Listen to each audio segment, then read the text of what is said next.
கடந்த 2017 முதல் 2019 ஆண்டு வரை தமிழ் திரைப்பட தயாரிப்பாளர்கள் சங்கத்தின் தலைவராக இருந்த விஷால் மீது எழுந்த பண முறைகேடு குற்றச்சாட்டின் காரணமாக சங்கத்திற்கு புதிதாக ஒரு அதிகாரியை தமிழக அரசு நியமித்திருந்தது. அவர் சங்கத்தின் கணக்கு வழக்குகளை பார்க்க ஸ்பெஷலாக அதிகாரிகளையும் ஆடிட்டர்களையும் நியமித்திருந்தார். அந்த ஆடிட்டர்கள் கணக்கு வழக்குகளை சரிபார்த்து ஒரு அறிக்கை வெளியிட்டிருந்தனர்.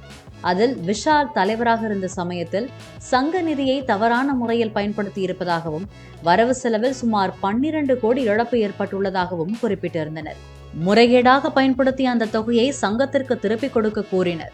ஆனால் விஷால் பதிலளிக்காத காரணத்தால் இனிவரும் காலங்களில் அவரை வைத்து படம் தயாரிக்க உள்ளவர்கள் சங்கத்தில் கலந்தாலோசித்த பிறகுதான் படத்திற்கான பணிகளை தொடங்க வேண்டும் என தயாரிப்பாளர்கள் சங்கம் அறிக்கை வெளியிட்டுள்ளது.